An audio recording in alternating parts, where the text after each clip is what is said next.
Well, ladies and gentlemen, and tropical update as of 9 p.m. PST, August 28th.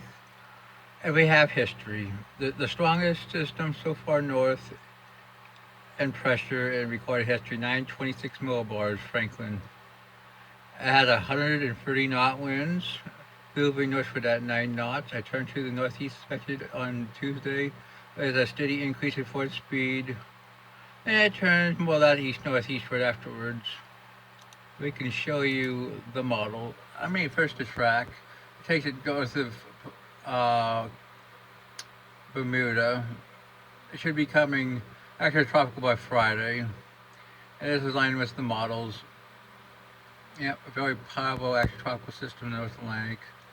Should be weakening in the next 12 to 24 hours.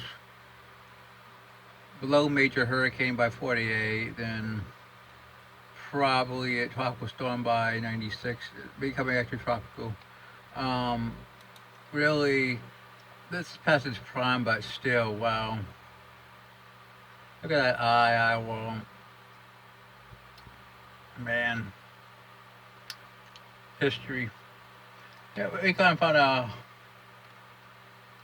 140 knots at flat level, 926 millibars. I mean, yeah. Now we're gonna look at the system everyone's looking at most. Everyone's looking at Franklin, but most of the post-construction decay is, of course, Ida Data, which is now moving across western Cuba as pressures in at 979 is now entering the Gulf of Mexico. It's around, let's look at the data. It's around 60 knots. It's almost a hurricane, and it should be a hurricane by tomorrow morning. It's moving northward. And the radar out of Cuba shows a partial eye wall forming.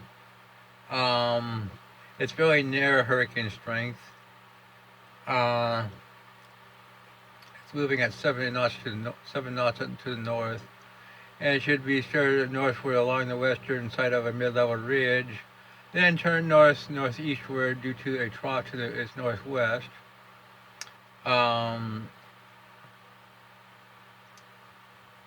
it will turn northeastward in 2 or 3 days to off the Carolina coast once it's inland.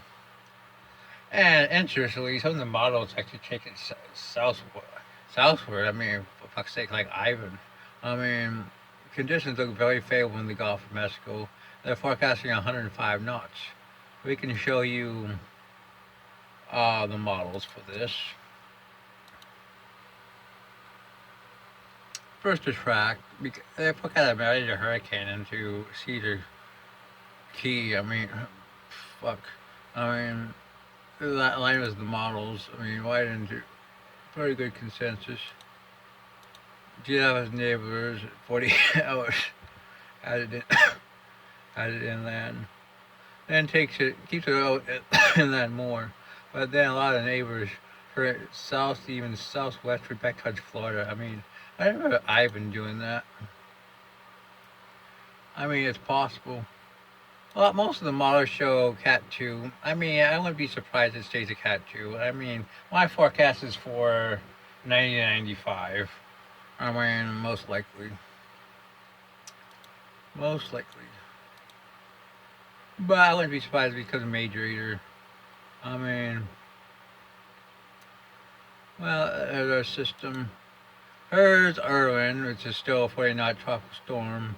Moving westward, should be coming at host tropical next day. Well, that's what we have for that. 92L is becoming better organized. Up and down with this, it's had an LOC, but much shared. I think this thing has been a depression multiple times throughout its life. But anyway, it should be no threat to land.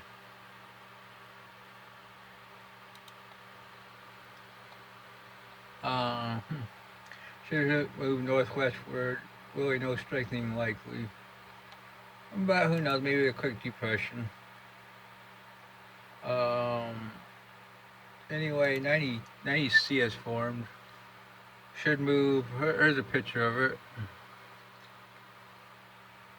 Should move west, west, southwest, and northwestward. I really don't have much to say about it. Might not give it about a 10-15% chance. I mean, but it's worth watching. At 84 hours, we got a system. The AC says 50% at 7 days. I mean, I think it's still possible. The Cape Verde system forms. There's 96, which weakens it. I mean, for fuck's sake. I mean, 120 weakens it. Well, I had data actually moves southeastward on this model. I mean, the GFS.